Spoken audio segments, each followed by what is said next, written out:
Seekor lalat bisa menjerumuskan kita ke dalam neraka, tapi seekor lalat pula bisa membawa kita menjadi penghuni surga. Nah pemirsa, apa yang menyebabkan hewan kecil itu begitu penting menentukan hidup kita di akhirat? Lantas, apa hubungan lalat dan perbuatan syirik yang akan menjadi tema episode Hasanah kali ini?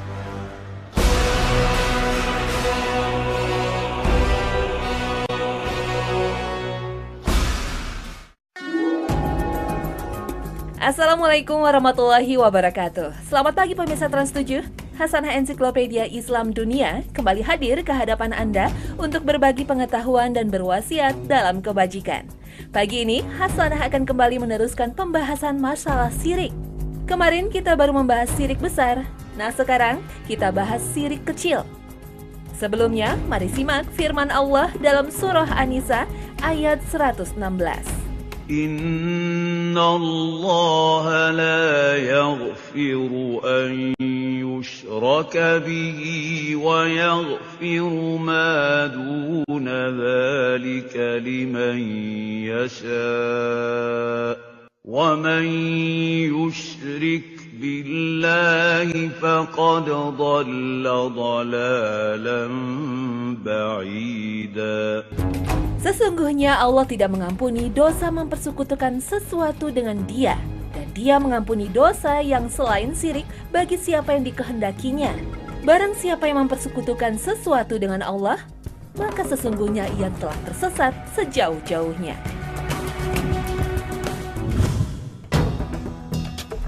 Sekedar mengingatkan, syirik adalah perbuatan manusia yang menyamakan makhluk dengan Allah dalam persoalan yang merupakan kekhususan Allah. Seperti berdoa kepada selain Allah, ataupun meminta keselamatan kepada selain Allah. Selain itu, syirik juga memalingkan suatu bentuk ibadah berkurban, bernazar, berdoa, dan sebagainya ditujukan kepada selain Allah. Nah, dari segi kadar perbuatan syirik ada dua macam. Syirik besar atau syirik akbar, dan syirik kecil atau syirik asgor. Syirik besar membuat pelaku keluar dari Islam dan terancam kekal di dalam neraka. Sedangkan syirik kecil tidak mengeluarkan pelaku dari agama Islam.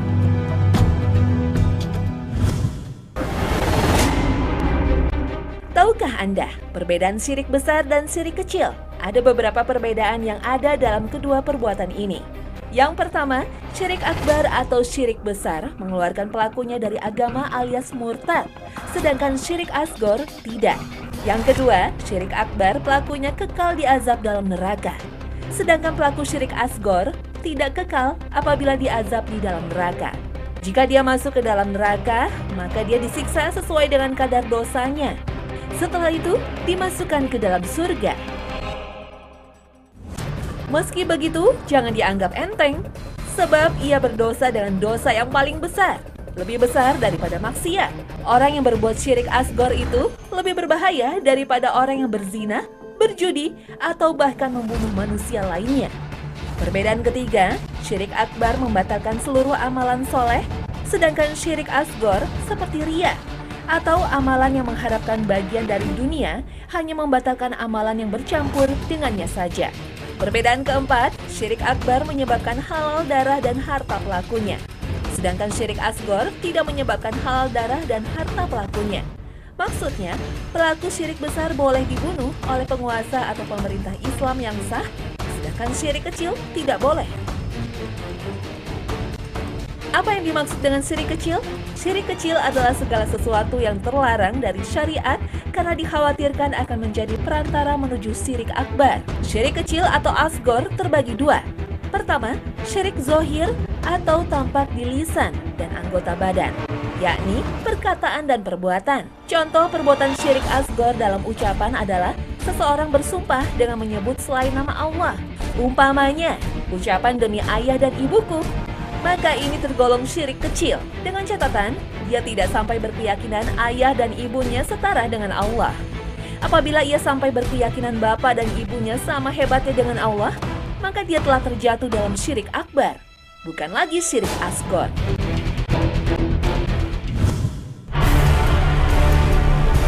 Bagaimana dengan contoh perbuatan syirik kecil dalam perbuatan manusia? Kita lihat misalnya seseorang yang terhindar dari sebuah musibah marah bahaya. Tetapi ia yakin yang menyelamatkan dari musibah tersebut adalah jimat yang dikenakannya, bukan Allah yang melindunginya. Saat kejadian itu, dia sedang mengenakan jimat. Karena itu, ia yakin jimat itulah yang membuatnya selamat dari kecelakaan. Selain itu, ia juga berkeyakinan jika tidak memakai jimat, pastilah Allah tidak akan menolongnya atau tak akan terhindar dari mara bahaya. Pada saat itulah, orang ini terjatuh dalam kesyirikan kecil. Sebaliknya, apabila dia berkeyakinan 100% selamat musibah disebabkan jimat-jimat yang dia kenakan, ditambah dia meyakini bahwasannya jimat-jimat itu dengan sendirinya memiliki kemampuan untuk menghindarkan dia dari musibah, maka dalam keadaan seperti ini, dia telah terjatuh dalam syirik akbar. Maka jauh lebih baik bila jimat-jimat yang ada tersebut harus dibuang agar kita benar-benar terhindar dari kesyirikan. Sekarang syirik kecil yang kedua, yakni syirik khafi atau tersembunyi. Syirik ini ada dalam tujuan dan niat sebuah ibadah. Contoh perbuatan syirik asgor yang masuk kategori khafi adalah seseorang yang melakukan amalan sholat dengan niat mendapatkan pujian orang lain, bukan berharap pahala dari Allah. Contoh lain, seseorang berinfak bukan untuk mendekatkan diri kepada Allah, tetapi dia menginginkan pujian manusia. Dia berharap dipuji sebagai orang yang gemar beramal. Dalilnya adalah firman Allah Ta'ala dalam surah Al-Kahfi ayat 110. Barang siapa mengharapkan perjumpaan dengan Robnya, maka hendaklah ia mengerjakan amal yang soleh dan janganlah ia mempersekutukan seorang pun dalam beribadah kepada Robnya. Perbuatan syirik kecil kategori ini merupakan bentuk syirik yang tersembunyi yang sangat dikhawatirkan oleh Rasulullah SAW menimpa para sahabat beliau. Bila para sahabat saja masih dikhawatirkan akan tertimpa syirik kecil, maka bagaimana dengan kita semua yang sangat jauh keimanannya dibandingkan mereka? Karena itu, sudah selayaknya kita lebih takut jika hal ini menimpa kita semua. Bagaimana agar terhindar dari perbuatan syirik yang tersembunyi ini? Di antara caranya adalah dengan berdoa agar terlindung dari syirik, baik syirik yang kita ketahui maupun yang kita tidak sadari.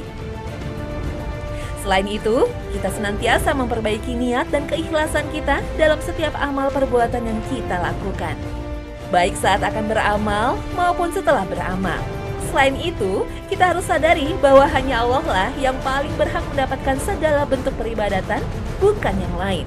Sedangkan manusia sama sekali tidak berhak, mereka semua sama sebagai hamba di hadapan Allah. Maka janganlah sekali-kali kita mencari muka dan pujian di hadapan manusia dalam ibadah yang kita lakukan. Jika manusia saja tidak berhak, apalagi makhluk halus, jin, ataupun ruh orang yang telah meninggal. Mereka tidak memberi manfaat untuk manusia.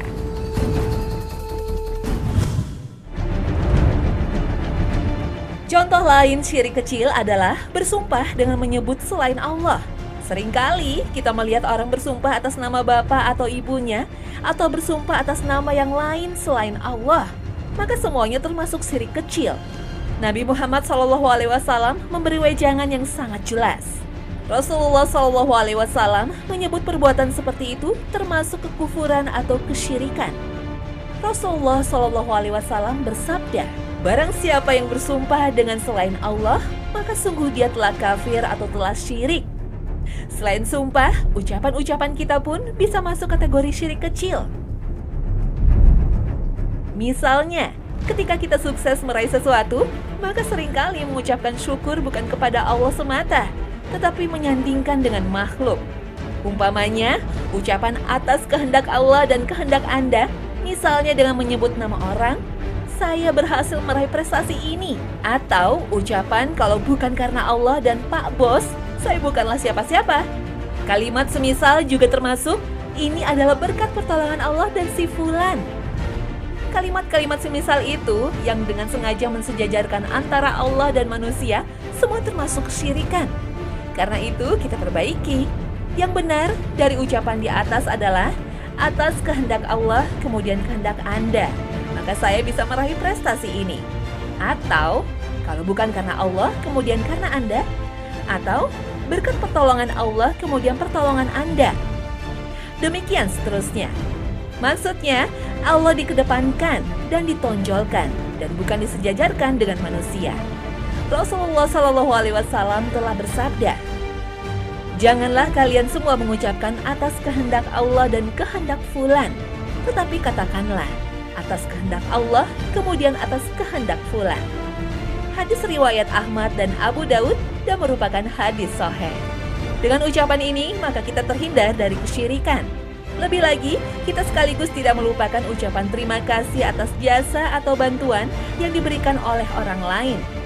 Dengan kalimat itu, dua tujuan dapat tercapai sekaligus.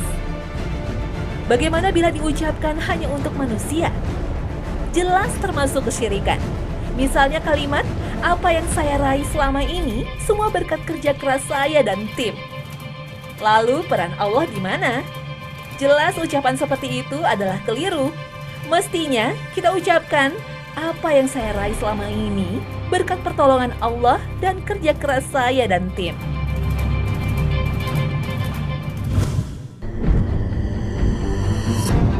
Contoh lain dari syirik kecil adalah tatoyur, yaitu merasa sial atau naas karena melihat jenis burung tertentu.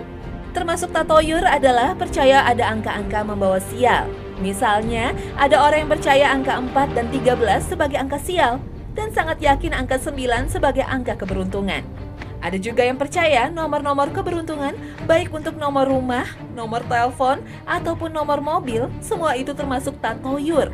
Begitu pula mereka meyakini hari dan tanggal tertentu sebagai tanggal atau hari sial ataupun tanggal dan hari keberuntungan. Rasulullah SAW telah bersabda dari Ibnu Mas'ud secara marfu, tiaroh adalah syirik, tiaroh adalah syirik, dan tidak ada seorang pun dari kita kecuali terbesit dalam dirinya sesuatu dari hal itu. Akan tetapi Allah Azza wa Jalla menghilangkannya dengan tawakal. Hadis riwayat Abu Daud dan At-Tirmizi.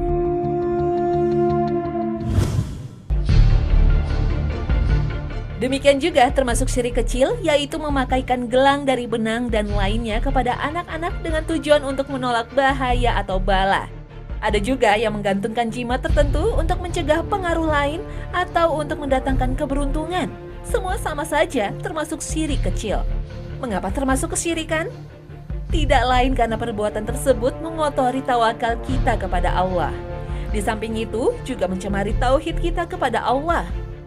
Rasulullah SAW telah bersabda tentang orang yang memakai jimat.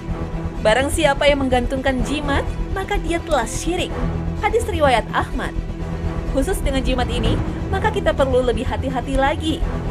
Memakai jimat termasuk dalam kategori syirik kecil jika pemakainya berkeyakinan bahwa jimat itu hanya merupakan sebab atau sarana saja.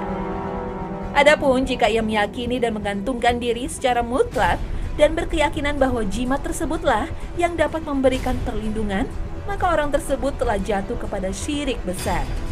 Nauzubillah min zalik. Dan sekali lagi, pelaku syirik besar, dia terancam kekal di dalam neraka. Demikianlah, kita sekarang sudah mengetahui bentuk-bentuk kesyirikan. Semuanya termasuk dosa besar. Jadi, selayaknya kita menyikapi dosa, janganlah kita melihat besar kecilnya dosa. Jangan kita memandang apakah ini syirik besar atau syirik kecil. Tetapi lihatlah kepada siapa kita sedang bermaksiat. Jika kita bermaksiat kepada Allah, maka sadarlah ini adalah dosa yang sangat berbahaya. Dengan kesadaran seperti ini, maka insya Allah kita akan senantiasa waspada dan berhati-hati. Kita juga senantiasa merasa dalam pengawasan Allah Subhanahu wa Ta'ala. Lantas, kita berharap akan hilang dari diri kita sikap meremehkan dosa. Jika kita sudah berani meremehkan dosa, maka berhati-hatilah karena ini merupakan indikasi seorang fajir, yakni orang yang tidak takut dosa. Ibnu Mas'ud radhiyallahu anhu pernah berkata, seorang mukmin melihat suatu dosa seakan-akan dia duduk di bawah gunung dan takut jika gunung itu menimpanya. Beliau melanjutkan, adapun orang fajir, maka ia memandang dosa bagaikan lalat yang hinggap di hidungnya. Lalu beliau berisyarat begini, yakni menggerakkan tangannya di depan hidung untuk mengusir lalat. Ini merupakan isyarat bahwa ia meremehkan dosa, sebagaimana ia meremehkan seekor lalat yang terbang di hadapan hidungnya.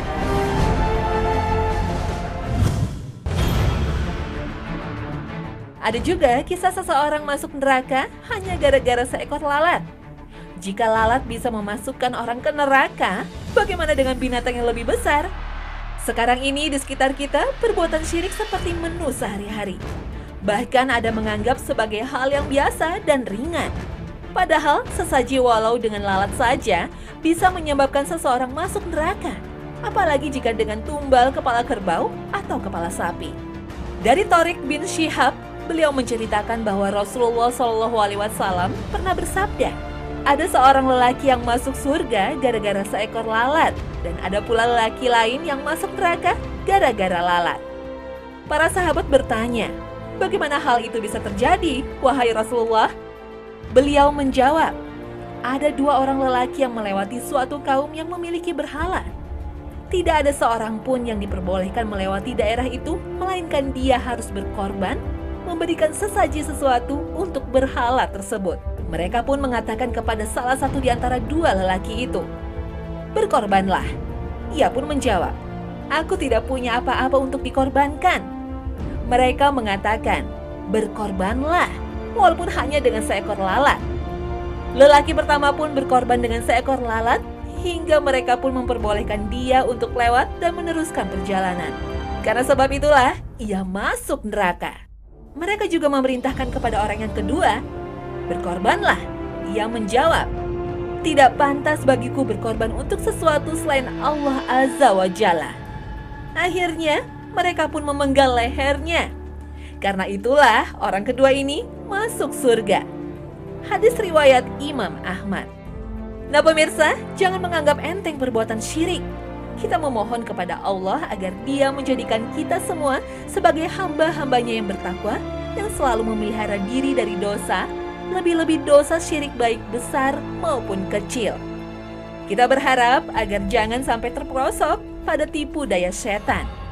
Allah berfirman, أَفَمَنْ هُوَ قَائِمٌ عَلَى كُلِّ نَفْسٍ بِمَا كَسَبَتْ وَجَعَلُوا لِلَّهِ شُرَكَاءَ قُلْ سَمُّوهُمْ أَمْ تُنَبِّئُونَهُ بِمَا لَا يَعْلَمُ فِي الْأَرْضِ أَمْ بِظَاهِرٍ مِّنَ الْقَوْلِ بَلْ زُيِّنَ لِلَّذِينَ كَفَرُوا مَكْرُهُمْ وَصُدُّوا عَنِ السَّبِيلِ وَمَن يُضْلِلِ اللَّهُ فَمَا لَهُ مِنْ هَادٍ.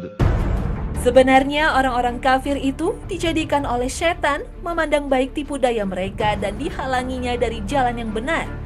Dan barang siapa yang disesatkan Allah, maka baginya tak ada seorang pun yang akan memberi petunjuk. Al-Quran Surat Ar-Ra'd ayat 33.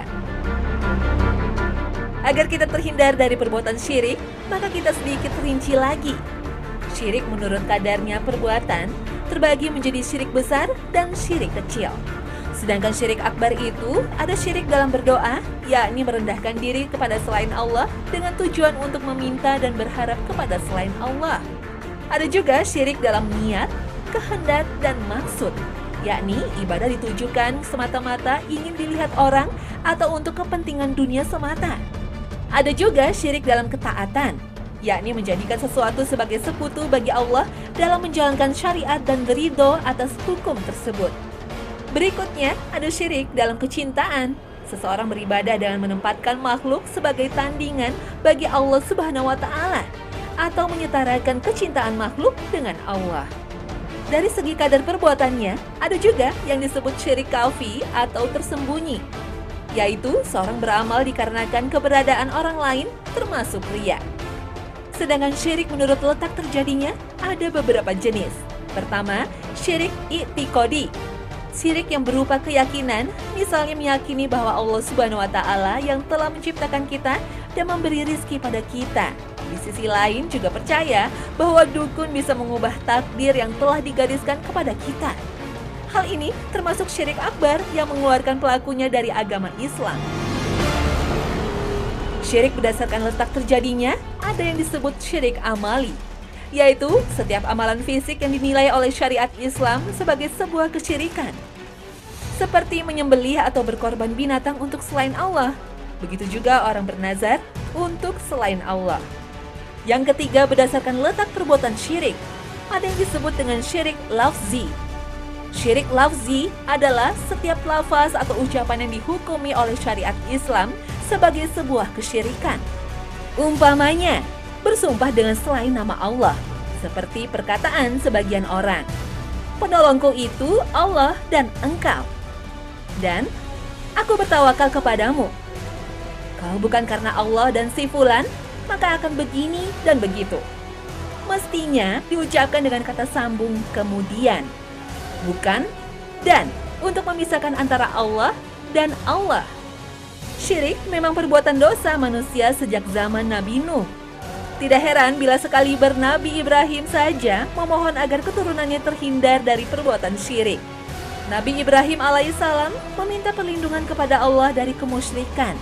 Beliau berkata, "Dan jauhkanlah aku dan anak cucuku dari menyembah berhala-berhala." Al-Quran Surat Ibrahim ayat 35. Anak cucu Nabi Ibrahim alaihissalam adalah para nabi dan rasul. Karena itulah Nabi Ibrahim disebut bapak para nabi. Apabila Nabi Muhammad SAW dan Nabi Ibrahim meminta perlindungan kepada Allah dari perbuatan syirik, dan mereka berdua khawatir melakukan perbuatan itu, maka bagaimana dengan orang-orang yang lain, termasuk kita? Jangan sampai kita terjatuh dalam kesyirikan dalam bentuk apapun dan cara bagaimanapun.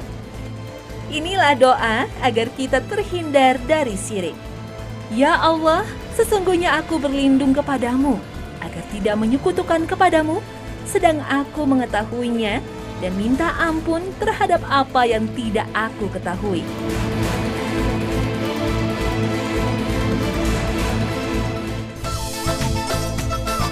Nah pemirsa, demikianlah pembahasan soal syirik, dari syirik besar hingga syirik kecil.